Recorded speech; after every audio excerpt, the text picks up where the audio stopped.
राधे राधे भज्जा। तो आज हम आप लोगों को बता रहे हैं कि हम लोग ऋषिकेश, मतलब हमने आपको बताया था इंडिया गेट का लास्ट ब्लॉग था इंडिया गेट तक का, फिर उसके आगे का ब्लॉग मैंने आपको अपलोड नहीं किया, थोड़ा लेट हो गया। लेकिन क्या करें, ट्रिप में व्यस्त था तो एडिटिंग का टाइम ही नहीं मिल रहा था। तो अब मैं आपको घुमाने वाला हूँ कि हमारा दिल्ली से हरिद्वार ऋषिकेश का सफ़र कैसा रहा। तो हम लोग सुबह सुबह निकल गए थे हरिद्वार के लिए और बीच में रुके नाश्ते के लिए। तो ये नाश्ते टाइम हो रहा है, सेवा टूरिस्ट ढाबा पे हमने नाश्ता किया। फिर यहाँ से ये आदमी नाच रहा था, गाड़ियों को अपनी ओर बुला रहा था। इसका डांस बहुत अमेजिंग लगा, सभी को अपनी ओर बुला रहा था। तो फिर यहाँ से हमारी बस निकली हरिद्वार के लिए और ये बहुत लंबा सफ़र था और सोते हुए घूमते हुए, मतलब आसपास देखते हुए हम आगे चले। और इस बार पिछले ब्लॉग में मैंने पूरी आवाज़ डाउन कर दी थी बैकग्राउंड की, तो मज़ा नहीं आया, इसलिए इस बार उसका कुछ बैकग्राउंड की आवाज़ रखी है जो कि आपको लगे कि हाँ थोड़ा। ये देखो सिगरेट बहुत बड़ी बड़ी, ये हमारे मतलब हमारे दमों में तो नहीं मिलती है, बहुत ऊंची ऊंची देखने के लिए, इसलिए मैंने वीडियो बनाया। बहुत ऊंची थी ये, तो तुम में नाल लग रही थी लेकिन उसमें से धुआं निकल रहा था। फिर इसके बाद ये हमारी बस है और इसके बाद हम पहुँचे हरिद्वार। हमने हरिद्वार में एंटर किया और ये सबसे पहले डैम पे मिला और डैम के सामने ही बनी हुई थी शंकर जी की बहुत बड़ी मूर्ति, जो कि लग रहा था कि हाँ हम देवभूमि में प्रवेश कर चुके हैं। और हमें ऐसे नज़ारे देखने को मिलने लगे थे जो कि हमें यह मतलब मानने पे मजबूर कर रहे थे कि हाँ हम देवभूमि में पहुंच चुके हैं। तो हमें शंकर जी की बहुत बड़ी मूर्ति दिखी। फिर उसके जस्ट सामने हमारी बस है, हम बस पार्किंग में जा रहे हैं और यहाँ नो पार्किंग। फिर बस देखो पीछे पार्क करके हम लोग आगे बढ़े और ये आ गए हम गंगा घाट हरिद्वार और हम यहाँ से नहाने जा रहे हैं। तो ये देख सकते हैं आप, अभी उतनी भीड़ नहीं है लेकिन भाई कम भी भीड़ नहीं है, इतनी भीड़ ही हमारे लिए बहुत होती है। फिर इसके बाद हम लोग सीधे आगे गए, बढ़ते रहे। हम लोग टोटल 13 जन थे, सर लोग के साथ हम लोग आगे बढ़े। ये देखो सरस्वती जी की बहुत बड़ी मूर्ति बीचों बीच पानी में, ये तो आप लोगों ने वीडियो में देखा ही होगा। तो इसके बाद हम लोग सीधे आगे गए और घाट देख रहे थे नहाने के लिए, क्योंकि लोग तो बहुत ज़्यादा थे। तो फाइनली हम पहुंच गए अपने घाट पर और ये रहा हमारा घाट जहाँ पे हमें नहाना है। अभी नहीं पूछो कि कहाँ है, हाँ आगे आएगा। अभी तो हम ब्रिज पे हैं और ब्रिज पे होते हुए बहुत लोग मुझे जिसकी मतलब जो लोग आजकल बात चलती है ना, ये पावन धाम में बहुत सी चीज़ देखो विदेशी लोग बहुत देखने को मिले। अब मुझे नहीं पता ये कौन से हैं कहाँ से हैं, लेकिन हाँ विदेशी थे। पूरे देश की नज़र है आजकल। देखो यहाँ पे बहुत ज़्यादा ततूरी लग रही थी, मतलब बहुत ज़्यादा पैरों में गर्म लग रहा था, जिसे पता नहीं आपकी भाषा में क्या बोलते हैं, लेकिन मैं तो ततूरी ही बोलूँगा। और फिर इसके बाद हमने कपड़े उतारे और गंगा जी में डुबकी लगाई और आप लोगों के नाम की भी लगाई है, ऐसी बात नहीं है। देखो सब लोग चैन पकड़ के, बहुत तेज़ बहाव था तो इसलिए चैन लगी थी। और अब ये मैं तो भैया कपड़े बदल रहा हूँ, अभी उतारना है। और मेरी तो बहुत कम है क्योंकि मैं वीडियो बना रहा हूँ तो कोई नहीं बनाता। तो मेरी रील बनी है वो आप देख लेना गंगा जी में।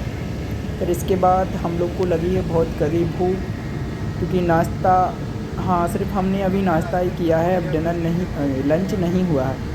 तो अब हमारी गाड़ी चली लंच के लिए और बहुत तेज़ भूख लगी है भैया, बहुत ही तेज़। सबको कम से कम 2 घंटे से ज़्यादा नहाया हम लोग ने गंगा जी में। और मैंने तो भैया सबके नाम की बुक्की अकेले ही लगा ली, विशेषकर अपने दोस्तों की। फिर इसके बाद हम लोग आगे लंच करने, मधुर सर, अखिल सर और साथ में अभिषेक सर, आयुष, राहुल और मैं शैलेंद्र और शैलेश, हम लोग 12 जन थे। सबके नाम बारी बारी से बताऊंगा जो सामने देखेगा वीडियो में। तो अब हम लोग हरिद्वार से जा रहे हैं ऋषिकेश। और ऋषिकेश का ये देखो, हरिद्वार से ऋषिकेश के बीच का सफ़र है और यहाँ पे थोड़ा मुझे ऐसा लगा जैसे ट्रैफिक जैसी फीलिंग आई कि मतलब ज़्यादा लोग थे। तो ये देखो बस में सभी लोग, पता नहीं ये सो जल्दी जाते थे। ये सुमन सर सो रहे हैं और सामने अभिषेक सर हैं जो कि हमारे अकाउंटेंट का काम कर रहे हैं। और ये देखो पहाड़ों के बीच गाड़ी रोक दी और हम लोग को यहाँ से जाना है राम झूला। अब सोच रहे हैं पैदल जाएं कि ऑटो करें, तो यहाँ की उतनी जानकारी हम लोग को नहीं थी, तो बस पार्किंग में लगा के अब सर सोच रहे हैं कि क्या करें, इन सबको पैदल लवा के चलें कि ऑटो करें। तो अब इसके बाद हमारा फाइनल निर्णय हुआ कि टाइम कम है, इसलिए हम लोग ने 2 ऑटो किए। और ऑटो वाले भैया बहुत कर्रे लूटते हैं। कम से कम 1 से 1.5 किलोमीटर की दूरी के इन लोग ने 2-2 हज़ार रुपये लिए, मतलब टोटल 4,000 2 ऑटो के। और हम लोग 12 लोग, तो ये ऑटो किया। फिर इसके बाद हम लोग पहुँचे राम झूला देखने के लिए। और उस टाइम हमें राम झूला में गंगा घाट, मतलब ये पीछे वाला सरका है हम लोग का ये, और 6 उसमें 12 लोग हैं। और इसके बाद ये देखो नीचे जाते हुए यहाँ भी विदेशी लोग ही मिल गए। सामने अखिल सर हैं और एक सीढ़ियाँ उतार रहा हूँ, इसलिए कैमरा हिल रहा है। भैया आप धीरे से देखना, पता नहीं मेरा तो कैमरा हिलता ही रहता है। सामने राम झूला है और राम झूले के दर्शन, ये देखो राम झूले पे भीड़, लेकिन यहाँ पे भी लोग विदेशी तो बहुत हैं। पता नहीं अपने देश के क्यों नहीं पहुँच पाते, लेकिन विदेशी तो यहाँ तक भी आ जाते हैं। ये राम झूला, यहाँ पे बहुत सारी फ़ोटो खींची, वीडियो बनाए, वीडियो मैंने आप लोगों के लिए बनाए, फ़ोटो भी खींची। और फिर इसके बाद ये राम झूला के बाद हम पहुँचे गंगा आरती देखने के लिए। बहुत ये तो फ़ोटो शूट बन गया था भैया, यहाँ पे सभी लोग फ़ोटो ही खिंचा रहे थे, देश के भी और विदेशी भी। तो सर लोग पीछे रह गए, इसलिए मैं भी रुक गया। फिर इसके बाद हम आगे बढ़े राम झूला के, और सामने यही नीचे दिख रहा है ना, हम वहीं आ गए सीधा। फिर उसके बाद यहाँ पे होनी है गंगा आरती, तो हम नीचे गए और हमने लिया गंगा आरती में भाग। और गंगा आरती के आपको सारे वीडियो मेरे S2 blogger Sailan Singh channel YouTube channel पे मिल जाएंगे, जो कि आप लोगों ने अभी तक नहीं देखे हैं। तो जाइए और देखिए S2 ब्लॉगर पे आरती का वीडियो, 2 वीडियो डले हुए हैं। और मैंने दिल्ली तक का सफ़र कैसे अकेले तय किया, उसका वीडियो ही मैंने डाला रखा है, तो आप सारे वीडियो देखिए। ये गंगा दर्शन घाट है जहाँ पे हमने गंगा आरती में भाग लिया। और ये गौरव सर बैठे थे साइड में, तो मैं भी वहीं पे बैठा था जहाँ पे वो गर्ल्स बैठी, उनके बाजू से ही बैठा था। और अभी कैमरा पकड़े हूँ, तो भैया आप देख लो, ये राम झूला है जहाँ से आए हैं, ये देखो मैं हूँ। फिर इसके बाद ये गंगा आरती के बाद का दृश्य, हम लोग प्रसाद लेके पहुँच गए। ये दिखना रहे भैया क्या है। बाकी यहाँ निकेतन है कोई।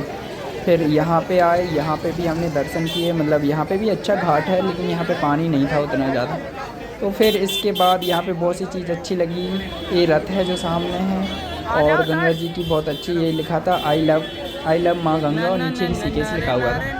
फिर हम पतरी और सकरी गलियों से होते हुए राम झूले के दूसरे तरफ पहुंचने वाले हैं। और ये देखो यहाँ पे वीडियो बनाना मना था, सर बोल रहे थे वीडियो मत बनाओ, तो मैंने नहीं बनाया। फिर हम लोग आ गए बाहर, और यहाँ पे पिया हमने गन्ने का जूस, जो कि 30 रुपये का एक गिलास था। हम लोग 12 लोग थे, तो अकाउंटेंट को पड़ा भारी। फिर इसके बाद हम लोग आ गए, यहाँ से भी हम लोगों ने 2 ऑटो किए, और मैं ऑटो, ये देखो आई लव माँ गंगा, ये बोल रहा था ना आपको, ये भी अच्छा घाट है, नाम तो नहीं पता। हाँ, हम लोग कोई किसी कुंड की ओर आए थे। यहाँ पे कुंड है जो मैं आपको सामने बताऊंगा, उसका नाम तो मैं भूल गया यार, नाम कितने याद रखूँ। ये कुंड है, लेकिन ये एक ही है, पता नहीं ये कौन सा कुंड है। इसमें बहुत सारी, मतलब बहुत बड़ी बड़ी मछलियाँ थीं।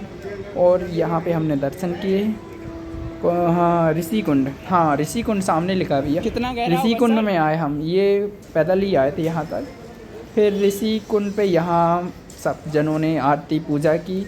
और फिर इसके बाद हम लोग, ये लास्ट था, फिर निकल के आ गए रूम पर। ये रूम का नज़ारा है, और ये सब लोग हमारे रूम में आ गए। हम लोग 3 जन थे, और रूम में भी बहुत मस्ती हुई। ये टीवी बंद क्यों है, और मैं टीवी बंद देख नहीं सकता, मुझे कुछ ना कुछ चलता हुआ चाहिए उसमें। तो अपनी भोजपुरी ट्रेंडिंग सॉन्ग, ये लो भैया रात, ये गाना कौन सा है, लेकिन बहुत अच्छा है। अब आप लोग जाइए सर्च करके देखिए, अमरपाली और पवन सिंह का ट्रेंडिंग सॉन्ग भोजपुरी। राधे राधे, मिलते हैं अगले ब्लॉग में।